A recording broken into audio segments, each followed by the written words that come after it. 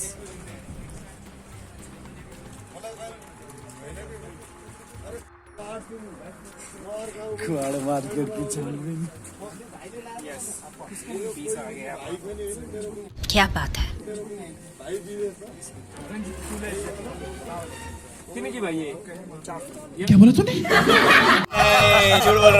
अभी खाना वगैरह खा के हम तांडी से निकल चुके हैं।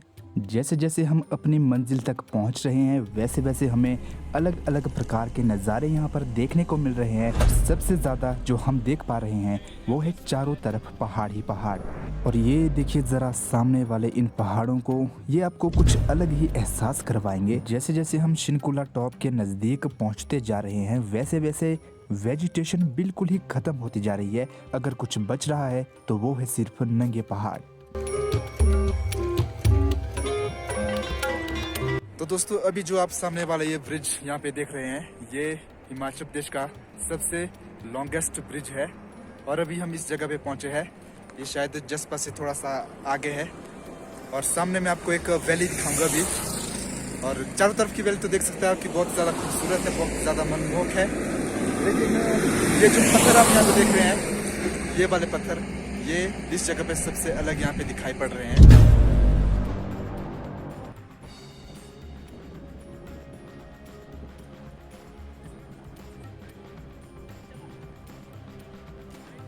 ये ब्रिज बना है भागा नदी के ऊपर और ऐसा माना जाता है कि इसको बनने में 10 साल का समय लगा था। इस ब्रिज का नाम है बरसी ब्रिज और ये दारचा के समीप पड़ता है।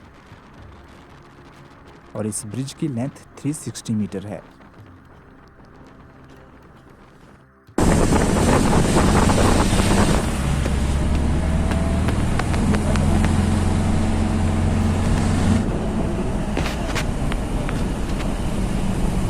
बीच बीच में आपको थोड़े ही रास्ते कच्चे मिलेंगे, बाकी यहाँ के रोड बहुत ही ज़्यादा अच्छे हैं। लेकिन अगर आप यहाँ पर घूमने के लिए आएँ तो इन रोड में भी आपको बहुत ही ज़्यादा आनंद आएगा।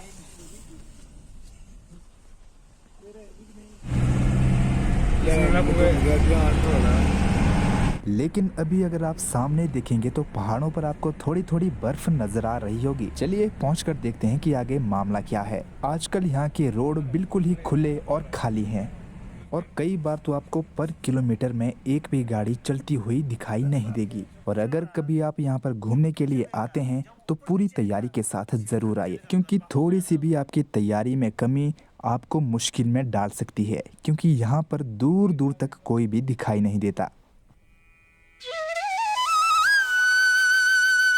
डोभी से लगभग 5 घंटे का रास्ता शिंगोला तक तय करना पड़ता है। लेकिन अगर आप एक अच्छे ड्राइवर हैं और मनाली जैसी जगहों में आप जाम में नहीं फंसते हैं और सुबह सवेरे आते हैं तो ऐसे में आप 4 घंटे में भी शिनकुला टॉप में पहुंच सकते हैं।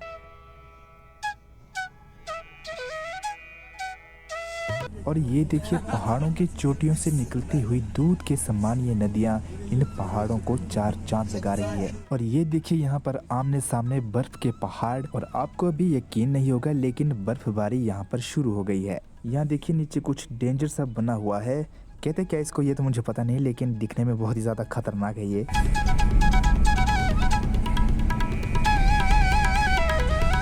और दोस्तों एकदम से हमारे ऊपर यहाँ पर बर्फबारी शुरू हो गई है और इसके साथ ही यहाँ पर ठंड अचानक से बहुत ही ज़्यादा बढ़ गई है। और फाइनली हम पहुँच चुके हैं 4-5 घंटों के सफ़र के बाद शिनकुला टॉप में। बहुत ही तेज़ हवा यहाँ पे चली हुई है और यहाँ पर 4-6 टूरिस्ट के अलावा हमें यहाँ पर कोई भी दिखाई नहीं दे रहा है। दोस्तों अभी हम पहुँच चुके हैं शिनकुला टॉप में। मैं भी यहाँ पर पहली बार आया हूँ, लेकिन यहाँ पर ठंड बहुत ही ज़्यादा है और यहाँ पर अभी बर्फबारी भी हो रही है और चारों तरफ बर्फ भी बहुत ज़्यादा मात्रा में है। आप इस पहाड़ को देख सकते हैं, यहाँ पर भी बर्फ ही बर्फ, चारों ओर कुछ टूरिस्ट भी यहाँ पर घूमने आए हैं। ये देखिए फोटो खींच रहे, फोटो का आनंद ले रहे हैं इस पॉइंट पर। बहुत सारे लोग इसे अलग अलग नामों से पुकारते हैं, जैसे शिंगोला, शिंकुला, शिनकुला, इस तरह से। ये भारत में लद्दाख और हिमाचल प्रदेश के बीच राज्य की सीमा पर एक पहाड़ी दर्रा है। ये हिमाचल प्रदेश के लाहौल क्षेत्र को लद्दाख के जास्कर क्षेत्र से जोड़ता है और मनाली लेह राजमार्ग के विकल्प के रूप में लद्दाख के लिए एक मौसम में मार्ग सुनिश्चित करने के लिए दर्रे पर एक रणनीति सड़क बनाई जा रही है। लेकिन मुझे अभी तक इन जगह में पत्थरों, पहाड़ों और बर्फ के अलावा कोई भी जिंदा जीव नहीं मिला है।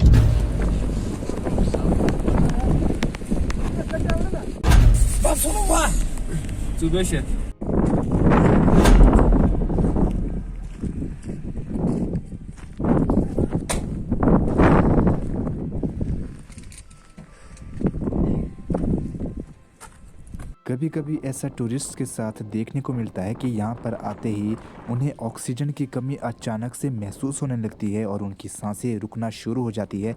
तो जब भी कोई नया यहाँ पर आए या फिर ज़िले से बाहर का यहाँ पर आता है तो उसे अपनी पूरी तैयारी के साथ यहाँ पर आना चाहिए, क्योंकि यहाँ पर आपको हवा, पहाड़ों और बर्फ़ के अलावा कोई भी डॉक्टर नहीं मिलेगा। जो यहाँ पर आप में से नहीं आए होंगे वो ज़रूर यहाँ पर आइए। यहाँ पर आकर आपका ज़िंदगी को देखने का नज़रिया भी चेंज हो जाएगा। अभी इसके साथ ही इस ब्लॉग को मैं यहीं पर ख़त्म करता हूँ, क्योंकि हमारा एकदम से अचानक ही प्लान बना था, तो इसलिए हम घूमने आए थे। तो अगर आपको वीडियो अच्छी लगी तो लाइक, शेयर, सब्सक्राइब ज़रूर करें। मिलते हैं अगली वीडियो में, तब तक के लिए जय Shri Ram. Pronto, seguimos fazer aí. Achar a diversão. Os homens, a grande zona, não tem sim.